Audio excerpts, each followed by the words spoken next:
Hi everyone, once again I welcome you all to Shriji IAS. मेरा नाम है सत्येंद्र सिंह तोमर।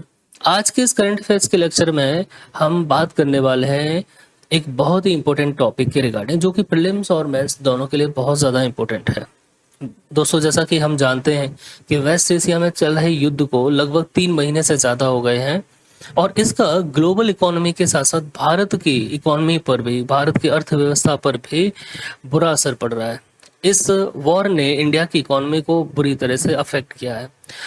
जितना रसिया और यूक्रेन के बीच में चल रहा युद्ध ने इसको हमारी भारतीय अर्थव्यवस्था को प्रभावित नहीं किया था, उससे कहीं ज़्यादा इस युद्ध ने भारतीय अर्थव्यवस्था को प्रभावित किया है। उसी के संदर्भ में हम लोग देखने वाले हैं, यहाँ डिकोड करेंगे इंडिया 3F चैलेंज को। ये क्या है? तो आज हम डिकोड करेंगे इंडिया के बहुत important economic challenges, 3F challenge, fuel, fertiliser and foreign exchange, और समझेंगे कि कैसे West Asia crisis directly India की इकोनॉमी, फार्मर्स, इन्फ्लेशन और आम आदमी की लाइफ को इम्पैक्ट करता है। इस वीडियो में हम लोग समझेंगे कि इंडिया की ऑयल इंपोर्ट्स पर कितनी डिपेंडेंसी है, फर्टिलाइजर क्राइसिस का फार्मर्स पर क्या इफेक्ट होता है और फॉरेक्स रिजर्व क्या होते हैं। साथ ही हम यहाँ पर बात करेंगे कि प्रधानमंत्री मोदी ने जो रिसेंटली जन सामान्य को, लोगों को जो अपील की थी, ये इससे कैसे जुड़ी हुई है ना, और फ्यूचर में इंडिया को क्या सॉल्यूशन अडॉप्ट करने होंगे। तो वीडियो को एंड तक जरूर देखिए, क्योंकि ये टॉपिक सिर्फ इकोनॉमी नहीं बल्कि इंडिया की national security, energy security, economic stability से भी जुड़ा हुआ है।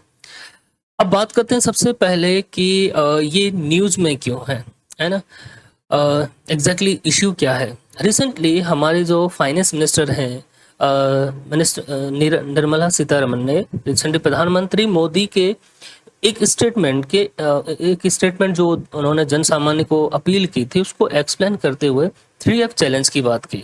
यह 3F का मतलब है फ्यूल, फर्टिलाइजर और फॉरेन एक्सचेंज। वेस्ट एशिया में बढ़ते टेंशन की वजह से इंडिया को डर है कि ऑयल महंगा हो सकता है, और ऑलरेडी महंगा हो चुका है। पहले की अपेक्षा देखेंगे ना, पहले भारत ऑयल जो खरीदता था, जो इंपोर्ट करता था, वो लगभग हम $70 बिलियन पर बैरल खरीदते थे। यानी समझिए, बैरल मान लीजिए एक ड्रम है, उसकी कॉस्ट तब थी $70 बिलियन, तब हमको पे करना पड़ता था। 60 रसिया से जो हम ऑयल इंपोर्ट करते थे, तो उसकी कॉमत जो कॉस्ट थी, जो प्राइस थी, वो लगभग $60 बिलियन के समथिंग थी। आज उसकी कीमत बढ़ के लगभग 113-115 बिलियन डॉलर हो गई है। तो लगभग हम देखेंगे कि डबल उसकी प्राइस बढ़ गई है। उसकी भारतीय अर्थव्यवस्था पर, हमारे फॉरेक्स जो रिजर्व्स हैं, उन पर बहुत ज़्यादा इम्पैक्ट पड़ रहा है इसकी वजह से। तो यहाँ पर ऑयल महंगा हो सकता है, फर्टिलाइजर सप्लाई डिस्टर्ब हो सकती है, और इंडिया के डॉलर रिजर्व्स पर प्रेशर बढ़ सकता है। तो इसी को हम लोग यहाँ पर आसान वे में समझने की कोशिश करेंगे। स्क्रीन पर आप लोग देख रहे हैं, यहाँ पर ये तीन कैसे को रिलेट करते हैं, फ्यूल, फर्टिलाइजर और फॉरेन एक्सचेंज। हम लोग फ्यूल और फर्टिलाइजर, ये दोनों ही भारत इंपोर्ट करता है। जो भारत की ज़रूरतें हैं उसके हिसाब से ना तो फर्टिलाइज़र भारत में प्रोडक्शन उतना होता है। अब किसानों को फर्टिलाइज़र चाहिए, खाद चाहिए किसान खेती के लिए, उसके लिए डीएपी, यूरिया, ये सारे के सारे जितने भी फर्टिलाइज़र हैं वो हम बाहर से इंपोर्ट करते हैं, मिडिल ईस्ट से खासकर इंपोर्ट करते हैं, एलएनजी इंपोर्ट करते हैं, ऑयल इंपोर्ट करते हैं, पेट्रोल, डीजल। अभी रिसेंटली जो पेट्रोल डीजल की कीमतें भारत में बढ़ी हैं, उसका यही एक कारण है।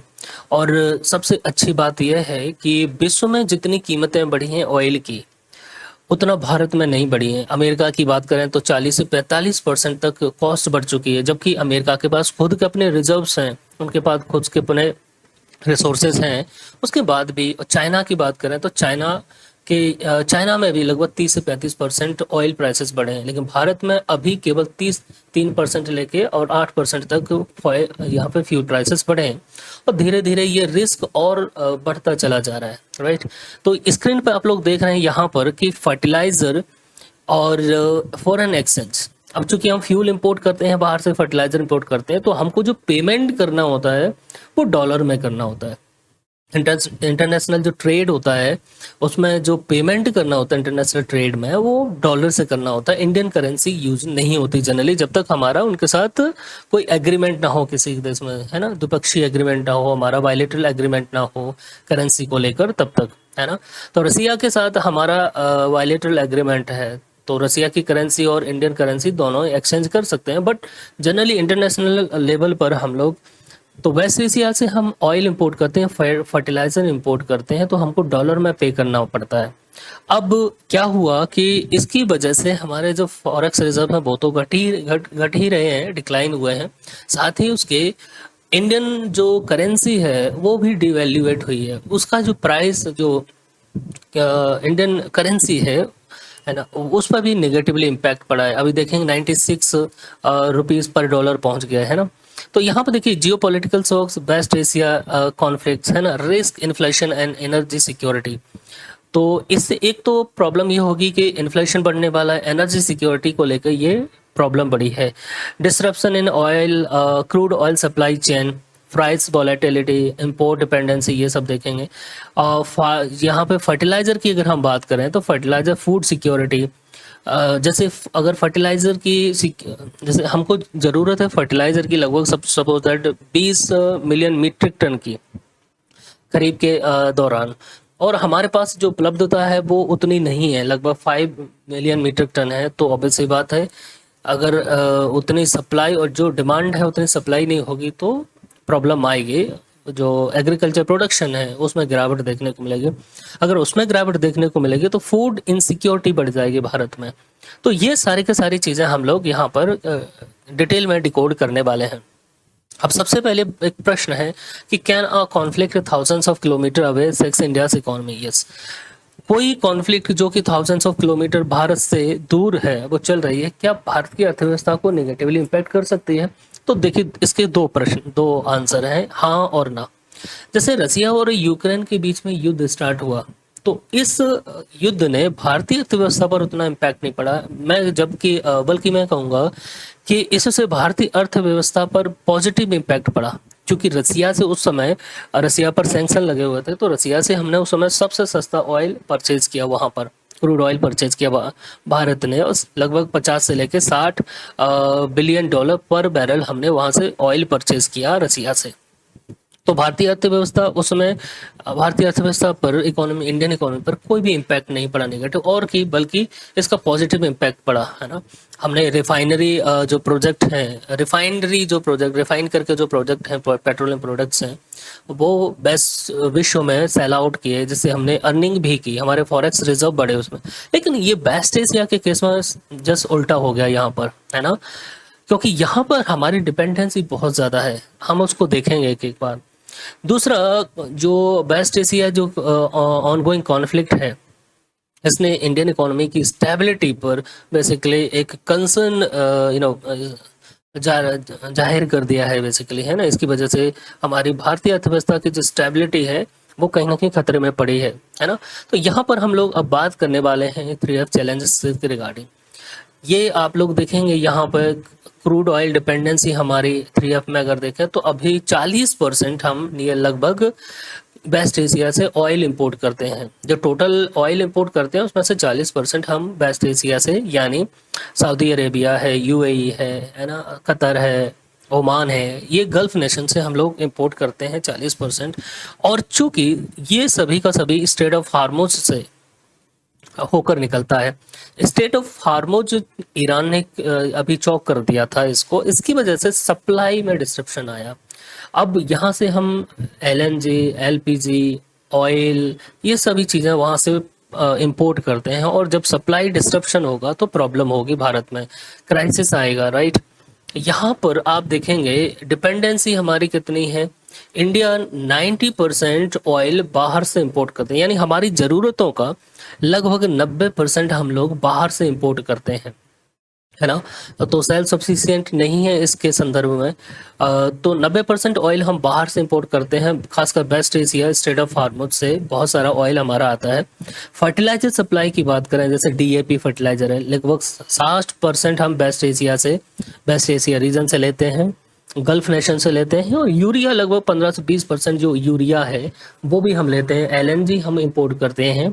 ये आप देख पाएंगे, ये इसकी सप्लाई चेन स्ट्रेन हुई है, सप्लाई चेन डिस्टर्ब हुई है। क्यों? उसके कई कारण है। एक तो स्ट्रेट ऑफ हार्मुज चौक कर दिया ईरान ने। हालांकि भारत को कुछ फेवर भी दिया, ऐसा नहीं कि भारत के शिप वहां से नहीं निकले, लेकिन वो जो एक कांस्टेंट सप्लाई थी उसमें कहीं ना कहीं डिस्ट्रप्शन आया। और दूसरा, ईरान ने जो उनकी रिफाइनरी फैक्ट्रीज पर, रिफाइनरीज जो फैसिलिटीज हैं, जो एनर्जी फैसिलिटीज पर, उन पर एयर स्ट्राइक किया या मिसाइल से अटैक किया, जिससे वो रिफाइनरीज सभी कभी शट डाउन हो गई हैं बहुत सारी, तो प्रोडक्शन नहीं हो पा रहा है। ये एक अलग तरह का चैलेंज है।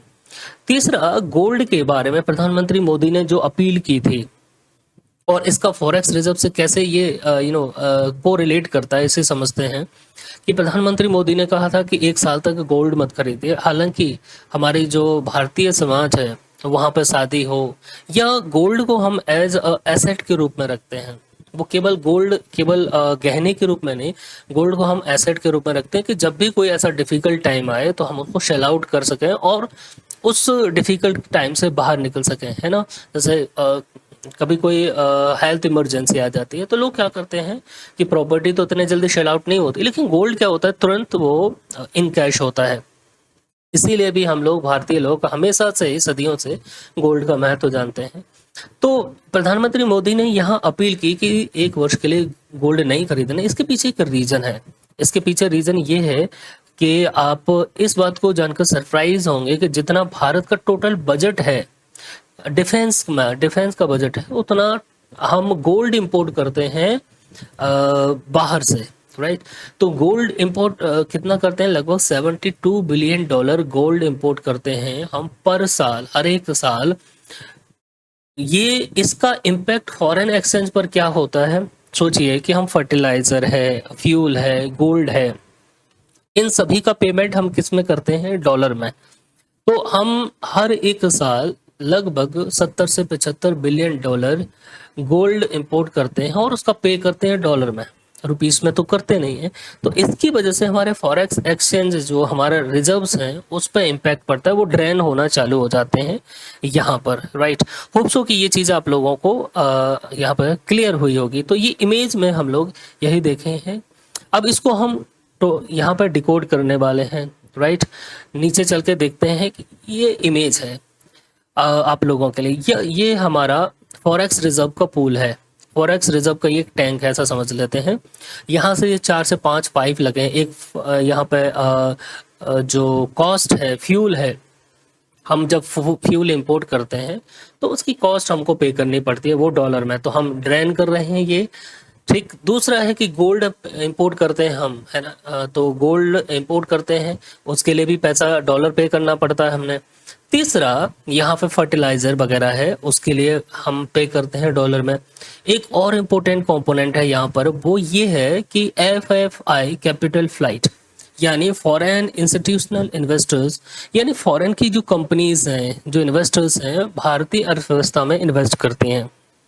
लेकिन इस टाइम क्या है, वॉलेटिलिटी ज़्यादा इतनी बढ़ गई कि, और डॉलर की जो प्राइस है, डॉलर की जो मजबूती है, उसकी वजह से क्या किया, इन सभी ने भारतीय अर्थव्यवस्था से बहुत सारा जो इन्वेस्टमेंट था उसको विड्रॉ करना चालू किया यहाँ पर, है ना। यहाँ बैक करना चालू कर दिया। जितने भी बाहरी जो निवेशक थे उन्होंने, इसको हम देखेंगे अभी। अब इसका अल्टीमेटली क्या फिर इम्पैक्ट पड़ता है कि जो फॉरेक्स रिजर्व है हमारे, वो घटना चालू हो जाते हैं। आप लोग ये इकोनॉमी में शायद पढ़ा होगा।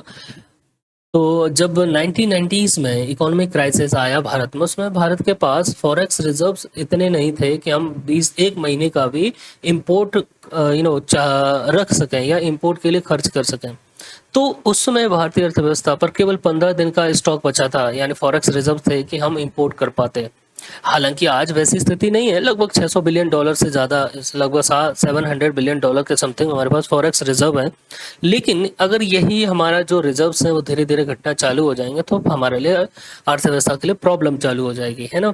तो ये एक पूल है टोटल, यहाँ से हम ये ड्रेन करना चालू करते हैं। इसमें गोल्ड एक इम्पोर्टेंट कंपोनेंट है कि सपोज दैट अब गोल्ड का चीज प्रॉब्लम ये है कि जैसे हम मशीनरी मंगाते हैं, ऑयल बाहर से इंपोर्ट करते हैं, तो उसका क्या है, प्रोडक्शन में बहुत सारा यूज होता है। गोल्ड का ऐसा कोई प्रोडक्शन में यूज नहीं होता है, गोल्ड रिजर्व के रूप में रख लिया जाता है बस, उसका ऐसा कोई कैपिटल आउटपुट नहीं है अगर हम देखें तो। इस वजह से गोल्ड का जो इंपोर्ट है, इतना $70 बिलियन से ज़्यादा हम उसमें इन्वेस्ट करते हैं, लेकिन उसका कोई आउटपुट नहीं है। इस वजह से ये एक बहुत बड़ा चैलेंज हो जाता है। होप सो कि आप लोगों को ये चीज़ समझ में आ रही है। अब इसको हम कैसे कम कर सकते हैं? प्रधानमंत्री मोदी ने बोला कि वर्क फ्रॉम होम करिए। तो जितना लोग वर्क फ्रॉम होम करेंगे, जैसे कोविड के दौरान किया था, तो हमने उतने ही वाहन कम चलेंगे और तो इससे क्या होगा कि फ्यूल जो है पेट्रोल और डीजल उतना ही कम यूज होगा, उतना ही कम हम वर्न करेंगे, राइट। तो इससे डिपेंडेंसी हमारी कम हो जाए। रिड्यूस इंपोर्टेड क्रूड कंजप्शन, जो क्रूड कंजप्शन है वो उसमें गिरावट आएगी देखने को, और ज़्यादा से ज़्यादा पब्लिक ट्रांसपोर्ट का यूज़ करना चालू करेंगे, तो इससे क्या होगा, वो जो क्रूड कंजप्शन है वो धीरे धीरे कम होगा यहाँ पे, है ना। होप सो कि ये चीज़ आप लोगों को क्लियर हुई है। यहाँ पर दूसरी ये स्लाइड है, आप लोग देखेंगे जिस कैपिटल आउटफ्लो की मैं बात कर रहा था, यहाँ पर इन्वेस्टर्स ने क्या किया, रिट्रीट करना चालू कर दिया, और लगभग जनवरी से लेकर मई तक ये 1.97 लाख करोड़, मतलब 2 लाख करोड़ के समथिंग ये FII आउटफ्लो हुआ है जनवरी से लेकर मई तक। यानी जो फॉरेन इन्वेस्टर्स थे, फॉरेन इंस्टीट्यूशनल इन्वेस्टर्स थे, उन्होंने लगभग भारतीय अर्थव्यवस्था से 2 लाख करोड़ का जो इन्वेस्टमेंट था उसको रिट्रीट कर लिया, वापस ले लिया, है ना। तो sustained sell off in stock market driven by global uncertainty, जो ग्लोबल अनसर्टेनिटी आई है इसकी वजह से क्या हुआ कि इन्वेस्टर्स ने सेल ऑफ कर लिया यहाँ से, भारत से। तो एक तो ये हमें यहाँ पर जो नेगेटिव इम्पैक्ट पड़ा। दूसरा, गोल्ड के बारे में मैंने जैसे आपको बताया था कि हम गोल्ड इंपोर्ट करते हैं, ये बिहेवियरल ड्रेन जिसको बोलते हैं, है ना। लगभग 71 से $72 बिलियन, $72 बिलियन का गोल्ड इंपोर्ट हमारा 2025-26 का जो ईयरली जो रहता है, इतना हमारा डिफेंस बजट है, राइट, जितना हम गोल्ड इंपोर्ट करते हैं। यहाँ पर आप देखेंगे कि अब इसका जो mechanics of rupee depreciation, dollar centric system, अब ऑयल प्राइस जो है हमको डॉलर में पे करने होते हैं। जब भी हम इंपोर्ट करते हैं, कोई भी चीज़ बाहर से इंपोर्ट करें तो डॉलर में पे करना होता है जनरली हमको। इसकी वजह से क्या हुआ कि ग्लोबल रिस्क एवर्सन राइज होता है यहाँ से, और इन्वेस्टर रिट्रीट कर देते हैं डॉलर एसेट को, है ना, सेल ऑफ कर देते हैं। Emerging market do not lead this cycle, जो इमर्जिंग मार्केट हैं वो इस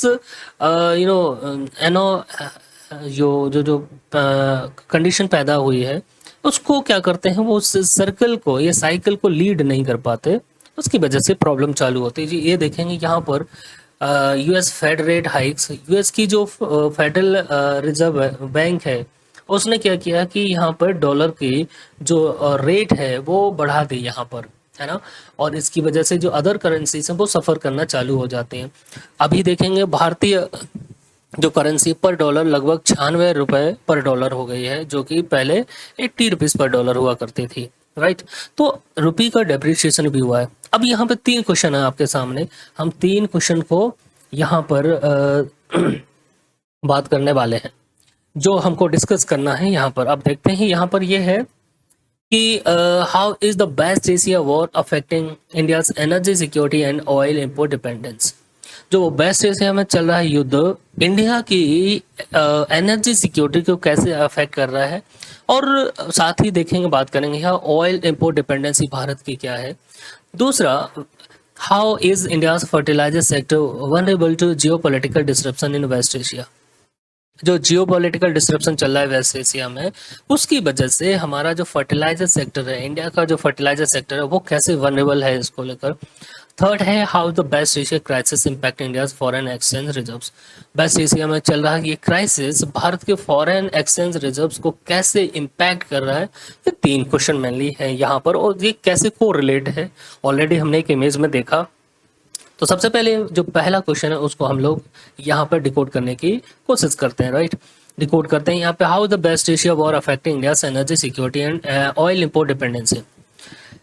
सबसे पहले देखिए ये आपकी स्क्रीन पर है ये मैप, ये जो इमेज है यहाँ पे देखेंगे ये स्ट्रेट ऑफ हार्मुज है। स्ट्रेट ऑफ हार्मुज ईरान और ओमान के बीच में ये स्ट्रेट ऑफ हार्मुज है। यहाँ से देखिए 40% इंडिया ऑयल इंपोर्ट करता है, यानी इंडिया का जो टोटल ऑयल इंपोर्ट है वो उसमें से 40% 40% ऑयल इस स्ट्रेट ऑफ हार्मुज से होकर आता है भारत का। अब ये मेनली सऊदी अरेबिया है, कतर है, यूएई है, यहाँ से हम ऑयल परचेज करते हैं, इंपोर्ट करते हैं। 50% नेचुरल गैस इंपोर्ट करता है भारत, जो कि स्ट्रेट ऑफ हार्मुज से होकर आते हैं। और जो 90% एलपीजी इंपोर्ट है, जो सिलेंडर घरों में जाते हैं, है ना, सिलेंडर की जो सप्लाई होती है एलपीजी सिलेंडर्स की, वो 90% स्ट्रेट ऑफ हार्मुज से होकर आती है। अब देखिए यहाँ पे वनरेबिलिटी क्यों है, ये स्ट्रेट ऑफ हार्मुज चौक कर दिया ईरान ने, तो हमारी जो जो सप्लाई है ये डिस्टर्ब हो गई पूरी की पूरे, यानी हमारा 90% एलपीजी जो सिलेंडर गैस है वो बंद हो जाएगी। तो अगर ये सप्लाई नहीं हो पाएगी, यहाँ पे स्ट्रेन आएगा, रुकावटें आएंगी, तो घरों में सिलेंडर टाइम से पहुंच पाएंगे क्या, प्रॉब्लम होगी। और इसका इम्पैक्ट आपने लोगों ने देखा होगा कि बहुत सारे जो ढाबे हैं, है ना, और बहुत सारे जो रेस्टोरेंट हैं वो शट डाउन हो गए इसकी वजह से, और बहुत सारे लोगों को प्रॉब्लम आई। हालांकि घरों में सिलेंडर की सप्लाई जो है अभी भी कांस्टेंट रूप से वो मिल रही है सभी को, ऐसा कोई भी प्रॉब्लम नहीं आई। इसको भारत सरकार ने पहले इसको इंतजाम करके रखा। लेकिन आप सोचिए कि ये बहुत ज़्यादा समय तक रहेगा तो प्रॉब्लम आएगी भारत को, राइट। होप सो कि ये चीज़ आप लोगों को यहाँ पर क्लियर हुई होगी। तो ये जो वेस्ट एशिया में चल रहा कॉन्फ्लिक्ट, ये कि डिस्टेंट इवेंट नहीं है, यानी भारत इससे अछूता नहीं है। इसका डायरेक्ट जो it is a direct disruption of physical supply chain that powers India's energy and agriculture. ये डायरेक्ट जो डिस्ट्रप्शन हो रहा है इसका जो सप्लाई चेन पर, फिजिकल सप्लाई चेन पर, और इससे इंडिया की जो एनर्जी सिक्योरिटी है, दूसरा एग्रीकल्चर है, इस पर भी इम्पैक्ट पड़ रहा है। दोनों ही डिस्टर्ब हुए हैं इसकी वजह से, है ना। तो इसका इम्पैक्ट क्या पड़ रहा है कि भारत सरकार ने भी अब धीरे धीरे ऑयल प्राइसेस बढ़ाना चालू कर दिए हैं। अभी तक ऐसा नहीं था, लेकिन अब धीरे धीरे, ऑब्वियस सी बात है कि ऑयल भारत में तो प्रोड्यूस होता नहीं है, तो जब वेस्ट एशिया में ऑयल की प्राइसेस बेसिकली बढ़ रही हैं तो वो कहीं ना कहीं भारत सरकार को भी, और ये अल्टीमेटली जो कंज्यूमर है उस पर ये असर इम्पैक्ट पड़ने वाला है। अब देखते हैं यहाँ पर सबसे पहला इंपॉर्टेंट क्वेश्चन है कि status of India oil dependency. Bharat की ऑयल डिपेंडेंसी जो स्टेटस है उसको हम लोग यहाँ पर एनालाइज करते हैं। भारत विश्व का third largest consumer of crude oil, यानी भारत विश्व में तीसरा क्रूड ऑयल का कंज्यूमर है ना। जितना विश्व में ऑयल का कंज्यूम होता है, भारत तीसरे नंबर पर आता है, राइट। जैसे सबसे पहले आता है अमेरिका, फिर चाइना और फिर भारत। इंपोर्ट डिपेंडेंसी लेवल की अगर बात करें तो लगभग 90% हम बाहर से ऑयल इंपोर्ट करते हैं, ठीक है। और इसका जो हमारे फॉरेक्स रिजर्व है, कंट्री का जो फॉरेक्स रिजर्व है वो वनरेबल हो जाते हैं जैसे ही प्राइस शॉक्स बढ़ते हैं, प्राइस राइज होगा। तो जैसा मैंने पहले स्टार्टिंग में बताया था कि युद्ध से पहले हम ऑयल इंपोर्ट करते थे 60 बिलियन डॉलर पर बैरल। अब उसकी कॉस्ट बढ़ के कितनी हो गई है, 113-115 डॉलर पर बैरल उसकी कॉस्ट बढ़ गई है। 40% of country's oil import use to come by the strait of Hormuz. जैसे मैंने बोला कि इंडिया का जो 40% ऑयल है वो कहाँ से आता है, स्ट्रेट ऑफ हॉर्मुज से, राइट। और ये इंडिया का लार्जेस्ट मर्केंडाइज इंपोर्ट है। और यहाँ पर ये डिस्ट्रप्शन चालू हुआ स्ट्रेट ऑफ हॉर्मुज के क्लोज होने की वजह से। पिछले साल जो इंडिया का क्रूड ऑयल इंपोर्ट था 2025-26 में वो 135 बिलियन डॉलर के समथिंग था, है ना। तो आप समझ सकते हैं कि हमने 135 बिलियन डॉलर जो है क्रूड ऑयल इंपोर्ट करने पर खर्च किए। ये यहाँ पर आप इमेज देखिए, युद्ध स्टार्ट होने से पहले ये स्थिति थी कि पर बैरल जो है हमें 70 बिलियन डॉलर पर बैरल खर्च करना पड़ता था। आज वो बढ़ के लगभग 113 पर बैरल हो गया है, यानी एक ड्रम समझ लीजिए, एक ड्रम की कीमत पहले 70 डॉलर थी, आज वो बढ़ के कितना हो गई है, 113 डॉलर हो गई है। तो सीधे डबल जंप हुआ है। अब इसका इम्पैक्ट इसी से समझिए कि अगर $1 कीमत बढ़ती है ऑयल की तो भारतीय अर्थव्यवस्था पर कैसे इम्पैक्ट पड़ेगी। $1 जैसे कीमत बढ़ेगी डॉलर की, जैसे 70 से लेके और 71 हुआ, तो भारतीय अर्थव्यवस्था क्या इम्पैक्ट पड़ेगा, ये 1 बिलियन से लेकर $1.5 बिलियन हमको एक्स्ट्रा खर्च करना पड़ेगा। तो आप समझिए ये डबल जो प्राइस हुआ है, लगभग 50 के समथिंग, 50 से 60 के समथिंग, है ना, ये बड़ी है जो कॉस्ट। तो उसका हमको मान के चलिए कि इंडिया की इकोनॉमी पर 100 से लेकर $150 बिलियन एक्स्ट्रा हमको खर्च करना पड़ेगा। इसीलिए फॉरेक्स रिजर्व हमारे घटना चालू हो गए हैं, ये कॉज ऑफ कंसर्न है। ये हमने बात की थी कि पिछले साल हमने $135 बिलियन का ऑयल इंपोर्ट किया था, राइट।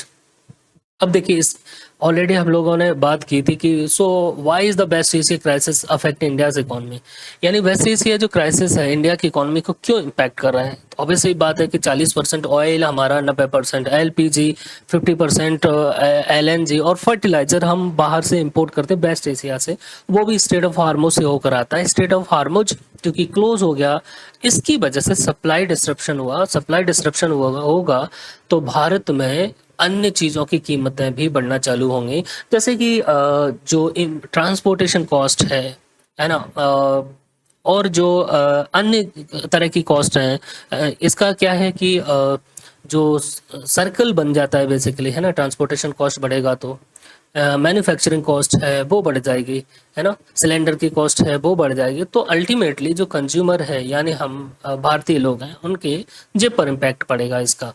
और इसीलिए प्रधानमंत्री मोदी ने अपील की थी कि हमको पेट्रोलियम फ्यूल्स को जो है कंजर्व करना है, ज़्यादा से ज़्यादा हमको पब्लिक ट्रांसपोर्टेशन का यूज़ करें और वर्क फ्रॉम होम को प्रायोरिटी दें, राइट।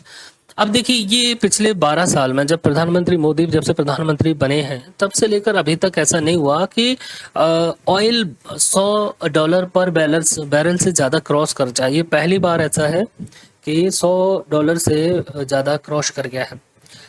अभी अप्रैल में हमने $115 बिलियन का जो है परचेज किया, यहाँ पे 160 है, और ये पिछले साल से 40% ज़्यादा है। आप लोग देखेंगे यहाँ पर, है ना। होप्सो कि ये चीज़ आप लोगों को क्लियर हुई होगी यहाँ पर, है ना, राइट। तो चलिए अब नेक्स्ट यहाँ पर आप लोग देखेंगे how is India's fertiliser sector vulnerable to geopolitical disruption in waste Asia. हमारा ये दूसरा क्वेश्चन है कि कैसे इंडिया का फर्टिलाइजर सेक्टर जो जियोपॉलिटिकल डिस्ट्रप्शन है वेस्ट एशिया में, इसकी वजह से वनएबल दिखाई देता है। तो ये इस इमेज में आप लोग समझिए, म्यूरिएटेड ऑफ पोटेशियम MOP जो है, हम डिपेंडेंसी की बात करें, डिपेंडेंसी मैट्रिक्स की बात करें तो 100%, ये प्रीलिम्स के लिए भी आप लोगों को ध्यान रखना है, मेंस और प्रीलिम्स दोनों के लिए बहुत ज़्यादा इंपॉर्टेंट है, राइट।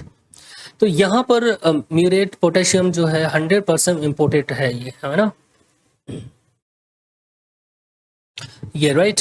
तो हम MOP 100% इम्पोर्ट करते हैं। क्रूड ऑयल की बात करें 89% इम्पोर्ट करते हैं, LPG 60% इम्पोर्ट करते हैं, डाई अमोनियम फॉस्फेट जिसको DAP बोलते हैं 60% इम्पोर्ट करते हैं, और नेचुरल गैस 50%, और यूरिया NPK 15 से लेकर 20% इम्पोर्ट करते हैं। होप्स हो कि आप लोगों को ये चीज़ बहुत अच्छे से क्लियर हुई होगी कि हमारी जो डिपेंडेंसी है वो कितनी ज़्यादा है ना। MOP का 100%, 89%, क्रूड ऑयल LPG 60% हम DAP इम्पोर्ट करते हैं, और नेचुरल गैस है 50%।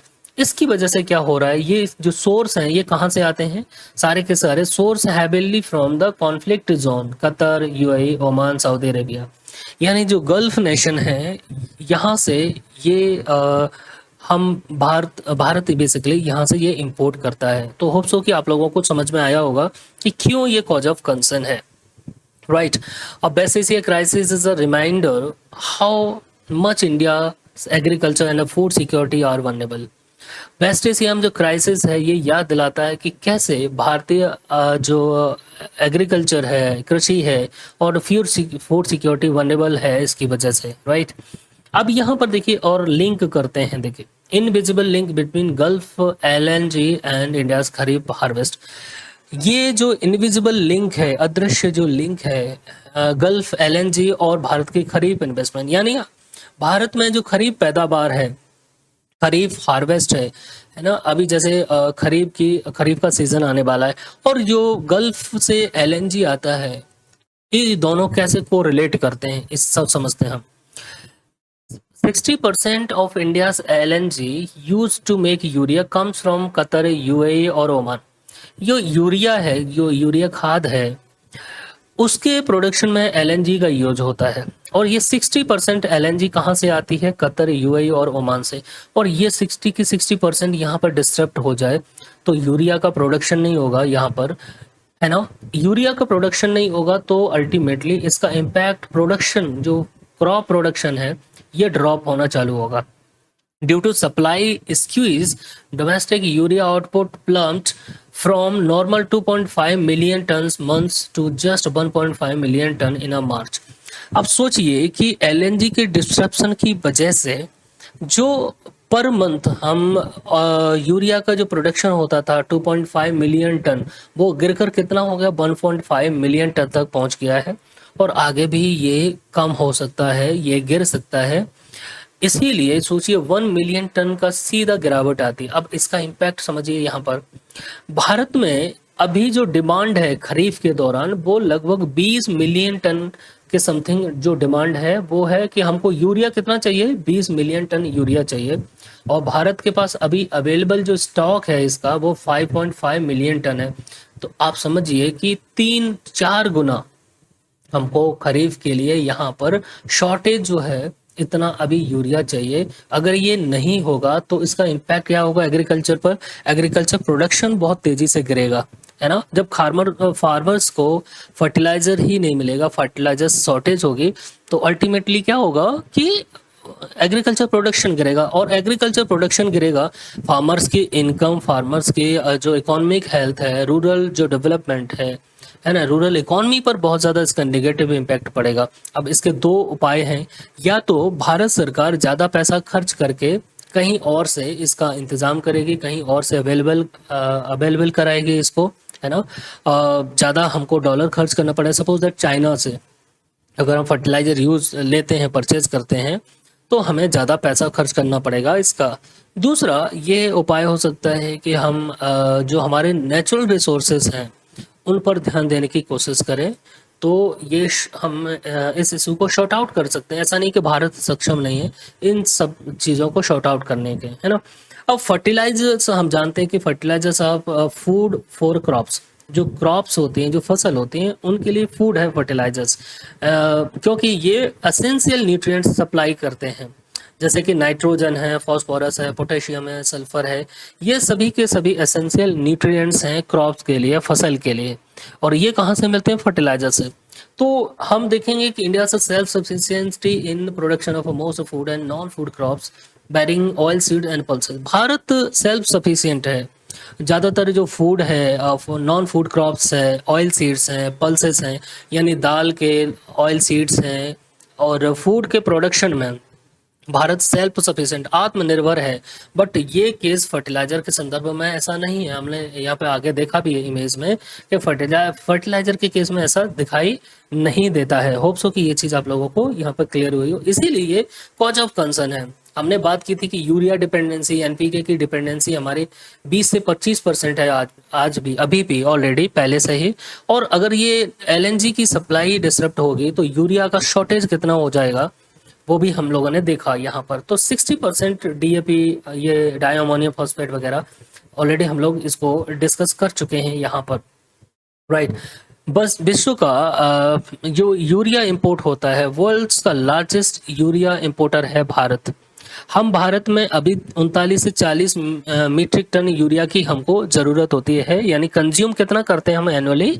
40 million metric ton basically urea हम लोग कंज्यूम करते हैं, है ना। इतना हमारी खेती में लगता है।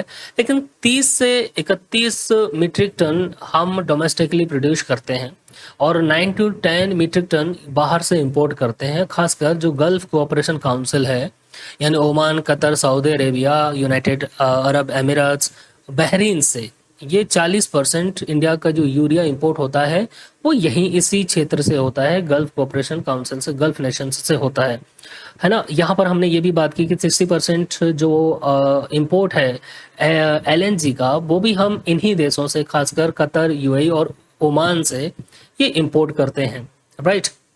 Domestic rock phosphate meets only 10% of requirement. Potash is almost entirely imported, and the sulfur has a limited local availability, right? तो जो 10% जो टोटल रिक्वायरमेंट है हमारी, उसका हम 10% डोमेस्टिक रॉक फॉस्फेट से उसको पैदा करते हैं, उसको प्रोड्यूस करते हैं। होप सो कि ये चीज़ आप लोगों को क्लियर हुई होगी। यहाँ पर LPG, ammonia, sulphur, DAP, urea and MOP all essential to domestic fertilizer production are source largely from countries in the conflict zone. जो कॉन्फ्लिक्ट चल रहा है यहाँ से हम ये सारे के सारे फर्टिलाइजर है ये इंपोर्ट करते हैं। अब देखिए यहाँ पे प्रॉब्लम क्या है, प्रॉब्लम यही है कि जितना भी हम फर्टिलाइजर इंपोर्ट करते हैं उसकी कॉस्ट जो पेमेंट है वो हमको डॉलर में पे करना होता है, राइट? पहला ये है। दूसरा कि चलिए हम डॉलर में इसको पे तो करेंगे, लेकिन सप्लाई डिस्ट्रप्शन जो हो रहा है, यानी सप्लाई हो ही नहीं पा रही वेस्ट एशिया से, क्योंकि स्ट्रेट ऑफ हार्मुज क्लोज है। दूसरा ईरान ने जो वहाँ की रिफाइनरीज फैसिलिटीज हैं उन पर अटैक कर दिया, उनको डिस्ट्रॉय कर दिया, तो प्रोडक्शन ही नहीं हो पा रहा है वेस्ट एशिया में। इसीलिए ये कॉज ऑफ कंसर्न बन जाता है भारत के लिए। अब इसके लिए क्या है कि हमारी जो पार्लियामेंट्री कमेटी थी, parliamentary standing committee on fertilizer, इन्होंने ये डिमांड की भारत सरकार के कि यहाँ पर हम एक dedicated fertilizer security supply security fund क्यों ना क्रिएट करें, है ना, इसको इस्टेब्लिश किया जाए। अभी देखते हैं भारत सरकार इसको लेकर क्या स्टेप लेती है। दूसरा, यहाँ पे द प्रेजेंट क्राइसिस में ऑल्सो भी shoot in the arm of India fledgling biostimulant industry. यहाँ बायोस्टिमुलेंट इंडस्ट्रीज के बारे में बात की जा रही है कि क्यों ना हम एक ऑल्टरनेटिव के रूप में बायोस्टिमुलेंट इसके ओर जाएं, है ना। अब देखिए बायोस्टिमुलेंट में क्या होता है, unlike fertilizer don't contains nutrients per se, instead they are products derived from the microbes, bacteria and fungi, soil organic matters, humic and fulvic acid, seaweed extract, है ना। ये इनसे हमको क्या होता है, बायो फर्टिलाइजर से, बायोस्टिमुलेंट से, राइट। सिंपल से ऐसा समझते हैं कि ये नेचुरल प्रोडक्ट्स होते हैं जो फर्टिलाइजर की एफिशिएंसी बढ़ाते हैं। एग्जांपल जैसे सीवीड्स एक्सट्रैक्ट्स है, बेनिफिशियल जो बैक्टीरियाज हैं या ऑर्गेनिक सब्सटेंसेस हैं, ये सॉइल को हेल्दी बनाते हैं और फर्टिलाइजर डिपेंडेंसी कम कर सकते हैं, राइट। वो तो होप सो कि आप लोगों को ये चीज़ यहाँ पे क्लियर हुई होगी। यहाँ पे ये देखिए, ये केमिकल वल्नरेबिलिटी है, इम्पोर्टेड एनपीके यूरिया है, यहाँ पर हम लोग देते हैं। यहाँ पे बायोलॉजिकल जो कैटलिस्ट है, बायोफॉस्फेट, सोल्युबलाइजिंग बैक्टीरियाज, कन्वर्टिंग न्यूट्रिएंट्स, ये न्यूट्रिएंट्स को क्या करते हैं, कन्वर्ट करते हैं, insoluble phosphorus, insoluble phosphate. Hope so कि ये चीज़ आप लोगों को यहाँ पर क्लियर की है। तो हम क्यों ना बेसिकली बायोस्टिमुलेंट्स की तरफ जाएं, है ना, इनका यूज़ करना चालू करें। तो आप लोगों को एक चीज़ यहाँ पर समझ में आई होगी कि ये जो so how is the challenge of fertilizer been addressed. अभी जो फर्टिलाइजर चैलेंज है इसको हम कैसे एड्रेस करने की कोशिश कर रहे हैं। तो भारत सरकार ने कहा है कि जो केमिकल फर्टिलाइजर है, एक तो उसका यूज़ करना कम चालू करें। हमारे पास जो नेचुरल रिसोर्सेज हैं उन पर ध्यान देने की ज़रूरत है। जैसे कुछ समय पहले आप लोग देखेंगे कि लगभग 15 से 20 साल पहले हर एक घर में गोबर गैस प्लांट लगा था। अब उस गोबर गैस प्लांट से दो चीज़ें थी, एक तो गैस की सप्लाई, यानी कांस्टेंट गैस की सप्लाई होती थी घरों में। दूसरा, उससे जो खाद बनता था, नेचुरल खाद बनता था, तो वो खेती के लिए बहुत ज़्यादा इम्पोर्टेंट था। लेकिन हम भारतीय लोग भी क्या है, जब से सिलेंडर आया और उस पर ध्यान देना बंद कर दिया धीरे धीरे, और वो जो ग्रामीण बेसिकली कहे ना फर्टिलाइजर की एक बैकबोन थी। हमारे पास रिसोर्सेज की कमी नहीं है, हमारे पास इतना एनिमल्स हैं कि वहाँ से नेचुरल खाद प्रोड्यूस कर सकते हैं हम, लेकिन उस तरफ हम लोगों ने ध्यान नहीं दिया। जो कि हमारी ट्रेडिशनली बेसिकली प्रैक्टिसेस थे उनको हमने अवॉइड करना चालू किया है, ठीक है ना। तो यहाँ पर प्रधानमंत्री मोदी ने भी अपील की है कि जो करंट यूज़ है केमिकल फर्टिलाइज़र का, उसको हमको हाफ करना पड़ेगा धीरे धीरे, और हमारे जो नेचुरल रिसोर्सेज हैं उन पर ध्यान देने की ज़रूरत है। और ये सभी भारतीयों का एक कर्तव्य भी है, रिस्पॉन्सिबिलिटी है कि जब देश में इस तरह का क्राइसिस है तो हमको इन सब चीज़ों पर ध्यान देने की ज़रूरत है। आज भी बहुत सारे गाँव में जो काऊ डंग है, यानी काऊ जो गाय का गोबर है, उससे फर्टिलाइज़र बनाया जाता है। तो एक नेचुरल रिसोर्सेस हमारे पास अवेलेबल है जिसका हमको यूज करना चाहिए। अब नाउ हम बात करते हैं तीसरे क्वेश्चन की, how is the best Asia crisis impact India's foreign exchange reserve, है ना। तो ये जो बेस्ट एशिया में चल रहा जो कॉन्फ्लिक्ट है, ये कैसे हमारे फॉरेक्स एक्सचेंज रिजर्व्स को प्रभावित कर रहा है। सबसे पहले यहाँ पर हम लोग समझते हैं कि फॉरेक्स एक्स जो रिजर्व्स हैं वो बेसिकली होते क्या है। सिंपल वे में समझते हैं, फॉरेक्स रिजर्व्स बेसिकली दूसरे कंट्रीज के करेंसी का स्टॉक होता है, मेनली यूएस डॉलर। जैसे भारत क्या करता है, डॉलर का, यूरो का, है ना, पाउंड स्टर्लिंग का, इनका स्टॉक बना के रखता है, क्योंकि हमको ट्रेड करना है सपोज ब्रिटेन के साथ या अन्य देशों के साथ। जैसे हम ऑयल इंपोर्ट कर रहे हैं सऊदी अरेबिया के साथ में, अब सऊदी अरेबिया की करेंसी भारत एक्सेप्ट कर लेगा या भारत की करेंसी सऊदी अरेबिया एक्सेप्ट कर लेगा, तो इसमें क्या होगा कि हम इंपोर्ट ज़्यादा करते हैं, एक्सपोर्ट कम करेंगे। जैसे सपोज दैट कि सऊदी अरेबिया से रशिया के साथ में क्या चैलेंज हुआ, यही एक सबसे बड़ा चैलेंज था कि हम रशिया से इंपोर्ट ज़्यादा करते हैं। वहाँ से हमने लगभग $40 बिलियन का इंपोर्ट किया और एक्सपोर्ट भारत के केवल $10 बिलियन के थे। अब प्रॉब्लम ये आई कि ये $30 बिलियन का अगर हमारा जो करेंसी है, तो रसिया इसका क्या करेगा, किसी और देश के साथ में उसका यूज नहीं कर सकता। जैसे चाइना के साथ उसको ट्रेड करना है तो इंडियन करेंसी का, इंडियन रुपीस का तो वो ट्रेड कर नहीं सकता उसके, है ना, या किसी और देश के साथ में। तो डॉलर के साथ में ऐसा केस नहीं है। तो इसीलिए फॉरेक्स जो रिजर्व्स हैं, अब ये फॉरेक्स रिजर्व क्या करते हैं हम कि अन्य देशों की जो करेंसीज हैं, जैसे युआन है, चाइनीज जो करेंसी है, जापान की करेंसी है, कुछ होगी, कुछ यूएस डॉलर होगा, ऐसे ब्रिटेन का करेंसी होगी, ऐसे कई देशों की करेंसी हम स्टॉक में रखते हैं।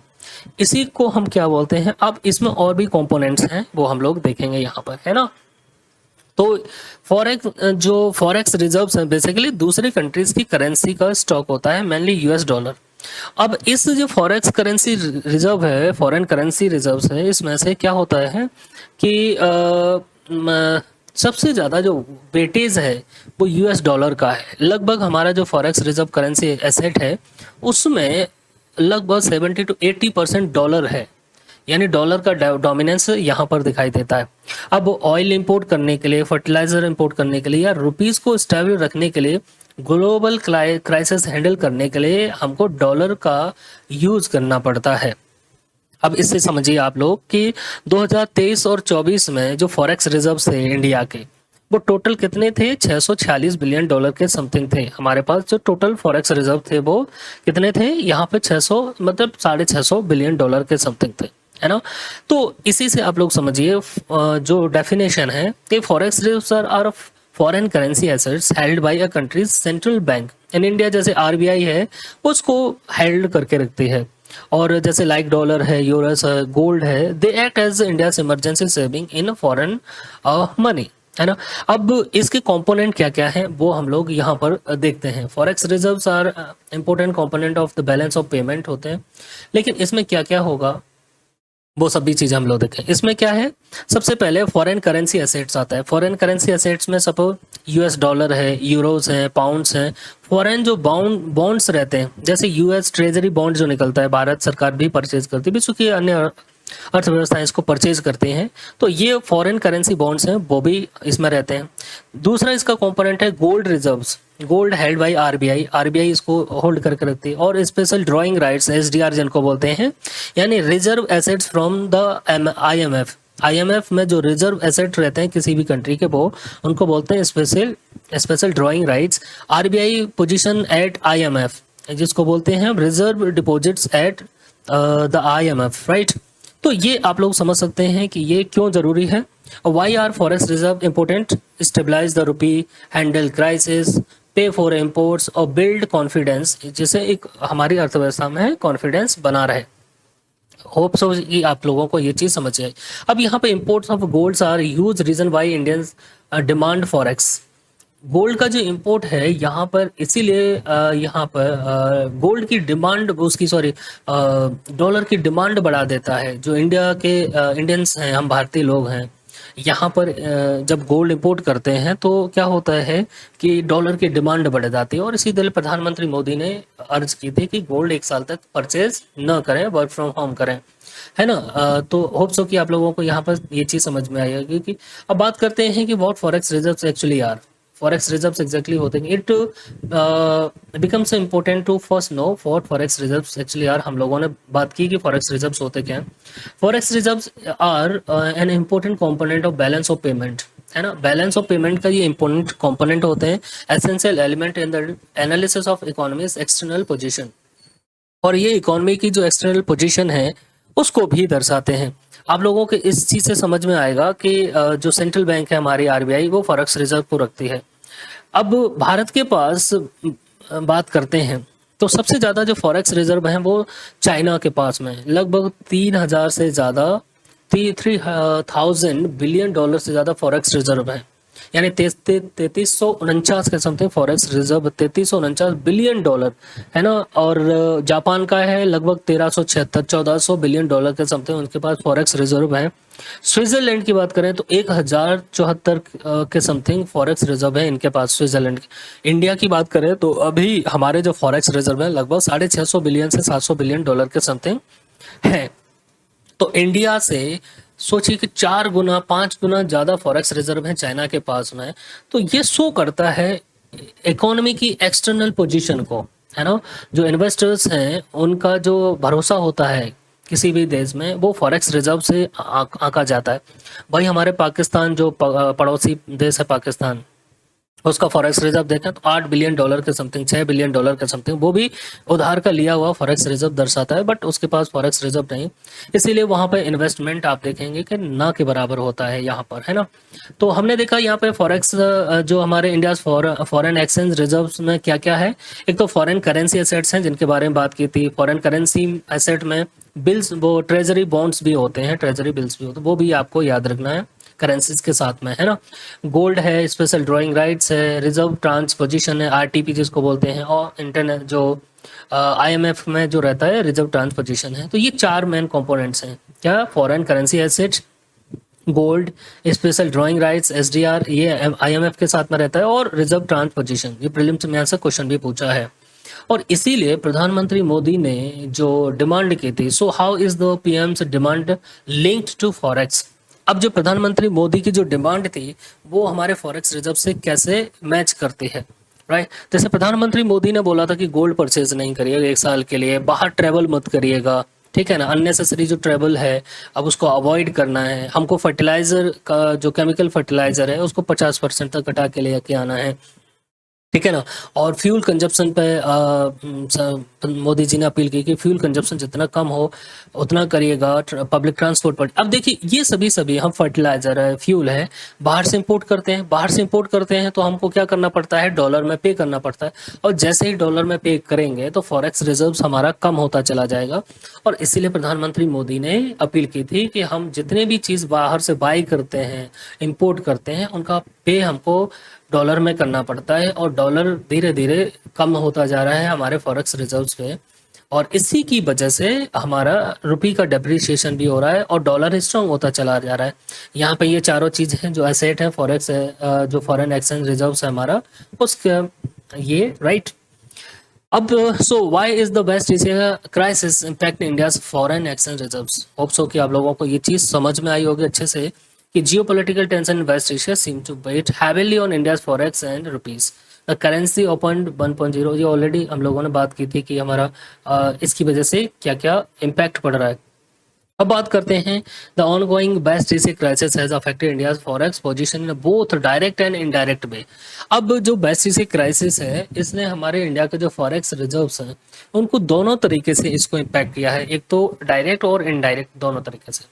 सबसे पहले हम लोग बात करते हैं यहाँ पर किन किन जो सेक्टर्स हैं, है ना, उन पर कैसे प्रेशर हुआ है, प्रेशर आया है। तो the current pressure on the forex has not come from the single source, यानी केवल एक सोर्स से फॉरेक्स रिजर्व पर प्रेशर नहीं आया है, इसके several pressures have arrived together. बहुत सारे एक साथ में जो प्रेशर आए हैं। सबसे पहले ऑयल की ऑलरेडी हम लोगों ने बात की थी कि 89% हम जो डोमेस्टिक नीड है उसको हम परचेज करते हैं, मतलब बाहर से इंपोर्ट करते हैं। और डॉलर की जो ऑयल की जो कीमत है वो 70 पर बैरल से बढ़कर 113 पर बैरल हो गई है। तो इसका हमको ज़्यादा खर्च करना पड़ रहा है। एक तो ये यहाँ पर आप लोग देखेंगे, देखिए इंपोर्टिंग गुड्स ड्रेन्स फॉरेक्स। हम बाहर से कुछ भी इंपोर्ट करेंगे, है ना, बाहर से कुछ भी, जैसे ऑयल है, फर्टिलाइजर है, या अलग जो मशीनरीज है वो हम इंपोर्ट करेंगे, तो इससे क्या होता है, फॉरेक्स जो है वो ड्रेन होता है, ये फॉरेक्स ड्रेन होता चला जा रहा है ना। Forex RBI foreign exchange reserve जो है वो ड्रेन होते चले जाते हैं यहाँ पर, है ना। अब कुछ भी एक्सपोर्ट करेंगे, एक्सपोर्टिंग गुड्स बिल्ड्स फॉरेक्स, हम यहाँ से एक्सपोर्ट करेंगे तो क्या होगा, फॉरेक्स का हम एडिशन करते हैं, फॉरेक्स बढ़ता है हमारा। प्रॉब्लम यहाँ पर ये है कि हमारा जितना हम इंपोर्ट करते हैं उतना एक्सपोर्ट नहीं करते। तो जब एक्सपोर्ट और इंपोर्ट में मिसमैच होगा तो obvious सी बात है प्रॉब्लम आएगी, हमारे फॉरेक्स घटते चले जाएंगे। या तो हम जितना इंपोर्ट करते हैं उतना एक्सपोर्ट करते हैं, तो एक इक्विवेलेंट रहता फॉरेक्स रिजर्व, उसमें फिर नहीं घटता। और साथ ही डॉलर स्ट्रांग हुआ तो रुपीज वीकन हो गया, वीकनिंग एक्सचेंज रेट, जो एक्सचेंज रेट है यानी रुपए का जो एक्सचेंज रेट है बेसिकली अन्य करेंसीज के साथ में वो वीक हुआ, इसीलिए हमारा जो रुपीज है वो भी यहाँ पर वीक होता है। होप सो कि आप लोगों को ये समझ में आया। तो रुपी वीक क्यों होता है, इसका सबसे पहले जब इंडिया को ज़्यादा डॉलर चाहिए होते हैं, डॉलर की डिमांड बढ़ जाती है, रुपी वीक हो जाता है और इम्पोर्टेड प्रोडक्ट्स और महंगे हो जाते हैं। इसीलिए जियोपॉलिटिकल टेंशन इंडिया की करेंसी स्टेबिलिटी को भी अफेक्ट करता है। होप सो कि आप लोगों को ये चीज़ समझ में आई। यहाँ पर एक दो चीज़ और हैं, gold imports and capital outflow, इसको भी थोड़ा सा हम समझ लेते हैं। इंडिया दुनिया का सबसे बड़े गोल्ड इंपोर्टर में से एक है ना। जब इंडियंस गोल्ड खरीदते हैं तो इंडिया को बाहर डॉलर भेजने पड़ते हैं, लेकिन गोल्ड डायरेक्टली इंपोर्ट या प्रोडक्शन इंक्रीज नहीं करता, है ना, ये एक्सपोर्ट या प्रोडक्शन इंक्रीज नहीं करता। इसीलिए गवर्नमेंट गोल्ड इंपोर्ट्स को टेम्पररी रिड्यूस करने की अपील कर रही है। यहाँ पर बात करते हैं फॉरेन इन्वेस्टर का रोल। ग्लोबल अनसर्टेनिटी के टाइम पर फॉरेन इंस्टीट्यूशनल इन्वेस्टर्स जो रहते हैं, यानी FIIs के बारे में हमने बात की थी, वो भी इंडियन मार्केट से पैसा निकाल लेते हैं। इसको बोलते हैं कैपिटल आउटफ्लो, है ना। जब फॉरेन इन्वेस्टर्स पैसा निकालते हैं तो रुपी और फॉरेक्स दोनों पर प्रेशर पड़ता है। होप सो कि आप लोगों को ये चीज़ क्लियर हुई होगी यहाँ पर, राइट। अब यहाँ पे dollar system, the second pressure is the dollar system itself, ठीक है ना। जो दूसरा प्रेशर है हमारे फॉरेक्स रिजर्व पे वो डॉलर इटसेल्फ है। क्या हुआ कि जो यूएसए की फेडरल रिजर्व बैंक है उसने इंटरेस्ट रेट बढ़ा दिए। जैसे कि कोई भी फॉरेक्स जो फॉरेन जो फेडरल रिजर्व है, जैसे हमारे यहाँ पे RBI है, तो वहां पर जैसे रेट बढ़ेंगे, यहाँ पर डॉलर के इंटरेस्ट रेट बढ़ेंगे तो क्या करेंगे, इन्वेस्टर्स यहाँ से पैसा पुल आउट करके और वहाँ इन्वेस्ट कर देते हैं, ठीक है ना। जैसे डॉलर की कीमत बढ़ेगी वहाँ पे इंटरेस्ट रेट ज़्यादा मिलेगा। जैसे भारत में सपोज दैट 7% इंटरेस्ट मिल रहा है और वहाँ पे 9% हो गया, तो यहाँ से सारा का सारा पैसा ड्रेन करके और वहाँ इन्वेस्ट कर देते हैं। इसीलिए एक ये भी बहुत बड़ा चैलेंज है। दूसरा कैपिटल आउटफ्लो के रिगार्डिंग हम लोगों ने बात की थी कि लगभग $2 लाख के समथिंग जनवरी से लेकर और मई तक जो फॉरेन जो कैपिटल आउटफ्लो है, basically foreign investors capital outflow करके ले गए यहाँ से, है ना। गोल्ड इंपोर्ट्स एक बहुत बड़ा कारण है, हम लोगों ने इसके बारे में बात की थी, राइट। अब यहाँ पर क्या रिक्वायरमेंट है हमको, तो सॉल्यूशन क्या है, एक्सपर्ट के अकॉर्डिंग सिर्फ ऑस्टेरिटी या कंजप्शन कट करना लॉन्ग टर्म नहीं हो सकता। डोमेस्टिक ऑयल प्रोडक्शन पर ध्यान देने की ज़रूरत है, रिन्यूएबल एनर्जी पर ध्यान देने का हमको बहुत ज़्यादा ज़रूरत है। जैसे चाइना में अगर देखेंगे तो रिन्यूएबल एनर्जी पर जो ट्रांसपोर्टेशन है खासकर बहुत ज़्यादा ध्यान दिया गया है। हर दूसरा व्यक्ति यानी 50% लोग वहाँ पर इलेक्ट्रिक व्हीकल्स का यूज़ करते हैं। भारत में अभी कितना है, केवल 10% लोग ही यूज़ करते हैं, तो समझ सकते हैं यहाँ पर 7 to 8% ओनली, राइट। तो हमको इस पर ध्यान देने की, फर्टिलाइजर सेल्फ रिलायंस पर ध्यान देने की हमको ज़रूरत है। एक्सपोर्ट बढ़ाने पर हमको ध्यान देने की ज़रूरत है।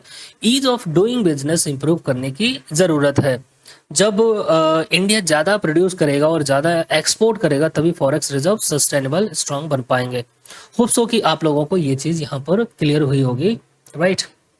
हमारे पास short term austerity, short term जो इंटरवेंशन है, और लॉन्ग टर्म क्या है, stabilising fertiliser supply security fund, है ना। हमको एक fertiliser supply security fund establish करने की ज़रूरत है। Scaling the biostimulants industry, boosting domestic oil seed pulp जो प्रोडक्शन है इसको बढ़ाने की ज़रूरत है, राइट। तो ये आप लोगों को यहाँ पर दिखाई देता है। चलिए, तो दोस्तों आज हमने समझा कि वेस्ट एशिया क्राइसिस सिर्फ एक रीजनल वॉर नहीं है, ये इंडिया के लिए energy security challenge, agriculture challenge और इकोनॉमिक स्टेबिलिटी चैलेंज बन सकता है। इसी को इंडिया का 3F चैलेंज कहा जा रहा है, फ्यूल, फर्टिलाइजर और फॉरेन एक्सचेंज। अगर आपको ये डिटेल्ड एनालिसिस हेल्पफुल लगा हो तो वीडियो को लाइक करिए, चैनल को सब्सक्राइब करिए और कमेंट्स में बताइए कि इंडिया को सबसे पहले किस सेक्टर में सेल्फ रिलायंस अचीव करने चाहिए। जय हिंद, जय भारत।